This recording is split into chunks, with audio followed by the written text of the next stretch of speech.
अगस्त मास हमारी परम आदरणीय प्रकाशमणि दादी जी का स्मृति दिवस मनाने का मास है। सभी के दिल में दादी के प्रति बहुत सी स्नेह युक्त स्मृतियां हैं, जो इस मास में सभी को दादी जी की विशेष याद आती है और उनका स्नेह युक्त व्यवहार सभी आत्माओं के दिलों पर बहुत गहरी छाप डाला हुआ है, जो दादी जी को कोई भूल नहीं सकता है। दादी जी के जीवन में हमने देखा है, दादी सदा ही हर्षित मुख रहते थे, सदा सभी को खुशी देना और अपनी निर्मल वाणी से, निमित्त भाव से, निर्माणता से उन्होंने बहुत बड़े बड़े व्यक्तियों की सेवा की। दादी जी के अंदर इतना उमंग उत्साह था कि दादी के उमंग उत्साह से हमने देखा कि यज्ञ में बहुत से निर्माण के कार्य हुए उनकी निर्माणता से। दादी जी ने ओम शांति भवन के निर्माण में भी स्वयं कर सेवा करके सभी ब्राह्मणों के दिलों को जीता। उसके बाद ज्ञान सरोवर के निर्माण में भी दादी जी बहुत उमंग उत्साह से, सभी में उमंग उत्साह भरती थी कि जल्दी से जल्दी ज्ञान सरोवर बनेगा और यहाँ पर बहुत बड़े बड़े लोगों की सेवा होगी। हम लोगों को भी दादी जी प्रेरणा देते थे कि आप सब टीचर्स बहनें अपने त्याग तपस्या से इस ज्ञान सरोवर के निर्माण में योगदान देना। आप लोग भी 5 रुपया रोज बचत करके, चाहे कुछ सब्जियों में या किसी में भी बचत करो, जिसके बिना चल सकता है। 5 रुपया हर टीचर डाले, तो सिंसियरिटी से सब डालते भी थे। और फिर दादी जी ने हम सबको संकल्प दिया, कुछ बैंक बैलेंस में भी 25%, 30% जो भी निकाल सको उसको भी आप सफल करो। तो इस तरह से उस समय मुझे इतना उमंग आया, मैंने सबके बीच में नहीं, लेकिन दादी जी के रूम में जाकर बताया, दादी मुझे इस जन्म में कोई भी बिल्डिंग आदि नहीं बनानी है, मैं 99% बाबा के यज्ञ में स्वाहा करना चाहती हूँ। और उस समय बहुत दिल से हमने दिया और दादी से अनेक वरदान प्राप्त किए कि कुलदीप तुम्हें यहाँ बाबा पदम गुणा करके देगा। उसके बाद ज्ञान सरोवर का निर्माण होने के बाद दादी जी शांतिवन में भी बहुत बड़ा हॉल, और हम देखते दादी जी एक बहुत अच्छी आर्किटेक्ट भी थी। विदाउट पिलर इतना बड़ा हॉल बनवाना, ये यज्ञ के इतिहास में स्वर्णिम अक्षरों में लिखा जाए तो भी कम है। बहुत बड़े बड़े लोग आकर प्रशंसा करते थे। दादी जी कभी भी ना फ्री रहते थे, ना भाई बहनों को फ्री रहने देते थे, कोई ना कोई प्रोग्राम करना ही है। और दादी जी के अंदर एक विचित्र बैलेंस था, लव और लॉ का बैलेंस था उनके अंदर। बहुत लवफुल भी थी, लेकिन जब वो लवफुल होती थी तो सभी उनसे बहुत डरते भी थे कि दादी के विरुद्ध कोई भी उनकी आज्ञा के विरुद्ध नहीं जा सकता। ज्ञान योग की पालना भी करती थी, अमृत वेले पर भी सभी को ध्यान खिंचवाती थी।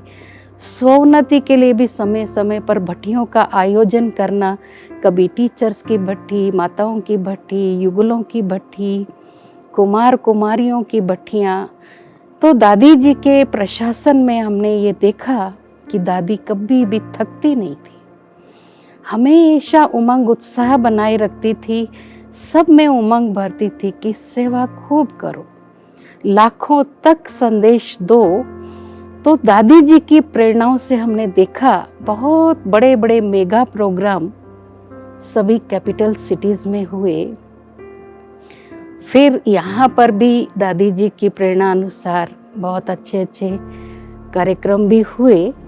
तो दादी के संकल्प सिद्धि से हमने देखा 1 लाख के प्रोग्राम भी जगह जगह पर हुए। और हमारा ये सौभाग्य रहा कि बचपन से हमें दादी जी का बहुत सुंदर संग मिला। हमारे माता पिता का कोर्स भी आदरणीय परम आदरणीय दादी जी के द्वारा हुआ, और बाबा भी दादी जी को हमेशा जहाँ दादी रहती थी हमारे फादर वहीं ट्रांसफ़र लेकर जाते थे, और बाबा हमेशा कहते थे इस परिवार का बहुत ध्यान रखना।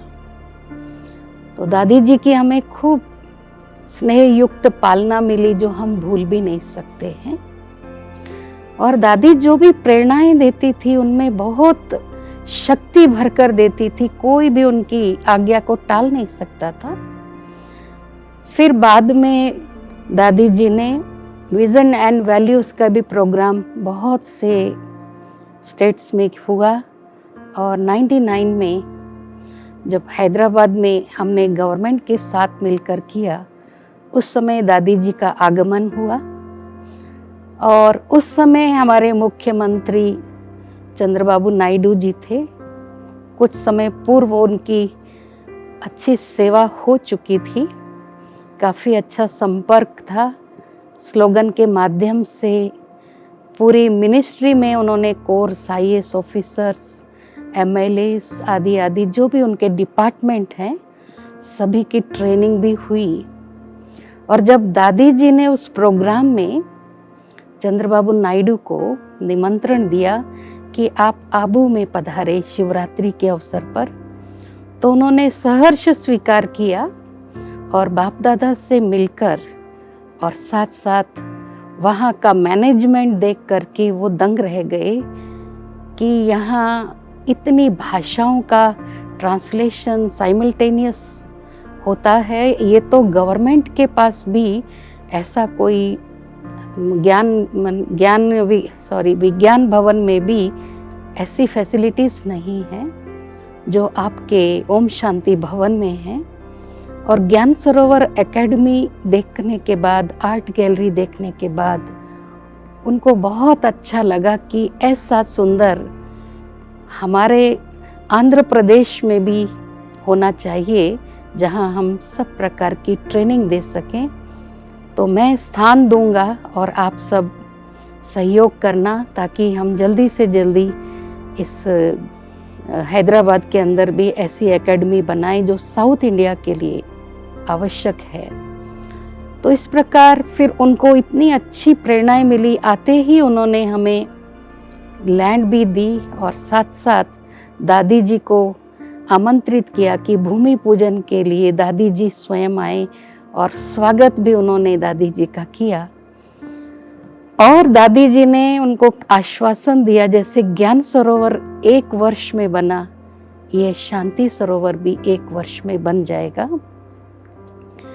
तो भले थोड़ा टाइम लगा, 18 मंथ्स में शांति सरोवर भी तैयार हो गया। और बहुत सी ट्रेनिंग्स गवर्नमेंट टीचर्स की और अन्य डिपार्टमेंट्स की ट्रेनिंग के द्वारा भी विभिन्न प्रकार की वर्गों की और सब प्रकार की सेवाएं गवर्नमेंट डिपार्टमेंट्स की भी हुई। बहुत बार हम जब हमारे घर में गीता पाठशाला थी तब से दादी जी हैदराबाद में लगभग हर वर्ष आती थी और मुझसे कहती थी तेरा पेट नहीं भरता क्या। तो मुझे दादी जी से बहुत प्यार मिलता था। दादी जी कभी भी मेरे निमंत्रण को ठुकराती नहीं थी। लगभग जब भी मैंने बुलाया, कई बार मधुबन में सब बड़े भाई भी दादी जी से बोलते थे कि क्यों आप बार बार हैदराबाद जाते हो। तो दादी बोलती मुझे इतना स्नेह से बुलाते हैं। और दादी को ऐसा लगता था हैदराबाद सिंध और हैदराबाद दक्षिण नाम तो एक है, और यहाँ पर भी बहुत अच्छी गोपिकाएं थी जो यज्ञ में उन्होंने बहुत अच्छा योगदान दिया। और इस कारण भी और दादी को हमारे परिवार से भी शुरू से बहुत प्यार था। तो दादी जी इस शांति सरोवर का फर्स्ट एनिवर्सरी पर भी बहुत प्यार से, हालांकि अस्वस्थ थे, लेकिन उस समय चीफ मिनिस्टर भी आए, राजशेखर रेड्डी जी, और बहुत बड़े बड़े मंत्री, सेंट्रल मिनिस्टर भी बंडारू दत्तात्रेय जी, और सब प्रकार के VIPs दादी से आशीर्वाद लेने आए। और वही दादी जी की बाहर की लास्ट विजिट थी जो दादी जी ने हैदराबाद के अंदर फर्स्ट एनिवर्सरी मनाई, उसके बाद तो फिर दादी जी कभी मधुबन से बाहर अस्वस्थता के कारण गए ही नहीं थे। ये भी हमारा परम सौभाग्य है कि दादी के उमंग उत्साह से जो शांति सरोवर बना, जो ज्ञान सरोवर का बच्चा ही कहेंगे, और ज्ञान सरोवर से ही उस व्यक्ति को प्रेरणा मिली जो इतना बड़ा निर्माण कार्य हुआ। और यहाँ पर शांति सरोवर बनने से पहले के राजू की सेवा भी दादी जी के द्वारा हुई। दादी जी का इतना स्नेह युक्त व्यवहार था, इतनी मीठी वाणी थी, जो हर बड़ा व्यक्ति भी दादी की वाणी सुनकर मंत्र मुग्ध हो जाते थे। तो के राजू के द्वारा भी मैनेजमेंट की बहुत अच्छी सेवाएं हुई, और इससे उस समय भी आंध्र प्रदेश के कई आत्माएं VVIPs का जो है सेवा हुई, और बहुत सभी के अंदर ये भावना जागृत हुई, इतना बड़ा व्यक्ति यहाँ जाता है, माना ये संस्था कुछ विशेष कार्य करती है। तो इस तरह से दादी जी के जीवन में इतना प्रेरणादायी जीवन था। हमने ये भी देखा कि दादी सब प्रकार के प्रोग्राम करती थी जो एक प्रकार से चैलेंज देने वाले।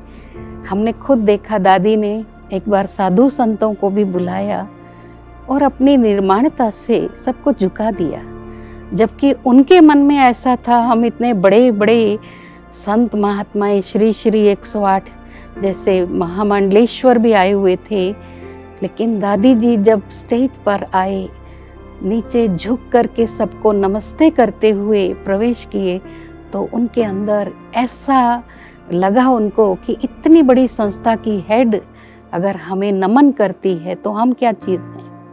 वो झुक गए और इतना दादी के प्रति उन्होंने बोला। और एक नागे साधुओं का जो हेड था उसने कहा मेरे 1 लाख शिष्य नागे हैं साधु, वो सब हमारी दादी की रक्षा करेंगे। हम दादी से आज राखी बंधवाते हैं, मैं दादी का भाई हूँ।